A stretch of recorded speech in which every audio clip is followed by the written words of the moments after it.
আমি আগতে যোগ কৰোঁতে 10 পাৰ হৈ গৈছোঁ এতিয়া এতিয়া আমি আৰু কোনো আমাৰ হেৰি নাই সীমা নাই আমি 10 পাৰ হৈ গৈছোঁ 20 পাৰ হৈ গৈছোঁ সব পাৰ হৈ গৈছোঁ এতিয়া ধৰি লোৱা তোমালোকক দিলোঁ মই 17 আৰু 17 নিদিওঁ বাৰু 12 দিওঁ 12 যোগ 5 এইটোতো বেলেগ ধৰণৰ কথা হ'ল 12 যোগ 5 এতিয়া লিখিম কেনেকৈ তাক আমি জানো 12টো মনত আৰু 5 13 14 15 16 17 এইটোৰ উত্তৰ হ'ব 17 মই ইংৰাজীত লিখি দিলোঁ দেখিলেনে 5টো 12 যোগ 5 সমান 17 যেতিয়া তোমালোকে ডাঙৰ হ'বা তেতিয়াহ'লে এই আখৰবিলাক অসমীয়াত নিলিখি ইংৰাজীত লিখা হ'বা গতিকে মইতো এতিয়া ডাঙৰ হৈ গ'লো ন মই গতিকে চব ইংৰাজীত লিখোঁ সেইকাৰণে মাজে মাজে উল্টা হৈ যায় এতিয়া কি হ'ল প্ৰথমতে 12 যোগ চিনডাল থাকিব ইয়াতে এতিয়া 5টো ক'ত লিখিম 1ৰ তলত লিখিম নে 2ৰ তলত লিখিম এই 12 মানে কি এই একটোৱে কি কয় 10 আৰু 2 আৰু 5 মানে 10 আৰু 5টো নহয় 5 গতিকে সি যাব 2ৰ তলত 1টোৰ তলত একো নাহে এইটো খুব মনত কৰিবা গতিকে কি হ'ব এতিয়া তোমালোকে যেতিয়া যোগ কৰিবা এইটো যোগ কৰা লাইনে লাইনে যোগ কৰি হ'ল 2 আৰু 5 সমান 7 2 আৰু 5 এইটো একটোৰ কথা পাহৰি যাওঁ অলপ মই অকল লাইনটো চোৱা 2 আৰু 5 5 আৰু 2 6 7 আৰু তাৰপিছত একটো ইফালে নমাই আনা হৈ গ'ল এটা বেলেগ লওঁ ধৰি লোৱা আমি ল'লোঁ 13 আৰু 6 13 আৰু 13 প্লাছ 6 অ'কে এইটো এতিয়া আমি লম্বাকে লিখিব লাগে লম্বাকে কেনেকৈ লিখিম প্ৰথমতে 13টো লিখি লওঁ 13 6টো ক'ত যাব 13 মানে কি 10 আৰু 3 1 আৰু 3 নহয় 10 আৰু 3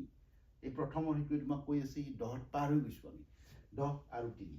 6 মানে 6 10 আৰু 3 6 একে ধৰণৰ গতিকে সি যাব 3ৰ তলত আৰু 1ৰ তলত একো নাথাকে তাৰপিছত আমি যোগ চিনডাল লিখি দিম ইয়াতে 13 আৰু 6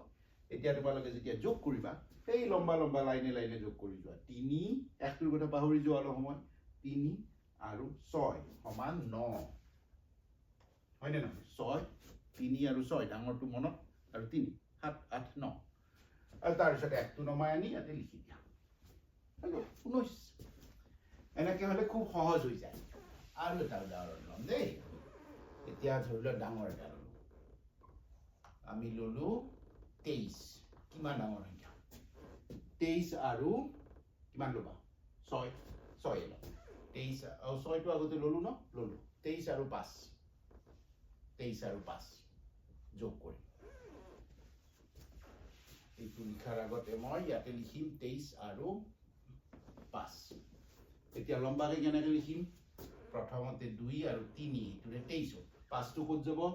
23 মানে কি 20 আৰু 3 20 আৰু এই 2টো মানে 2 নহয় 2 আৰু 3 নহয় 20 আৰু 3 গতিকে 23 আৰু 5টো যাব 3ৰ তলত এতিয়া যোগ কৰি দিয়া লম্বা লম্বা 3 আৰু 5 কিমান হ'ব 8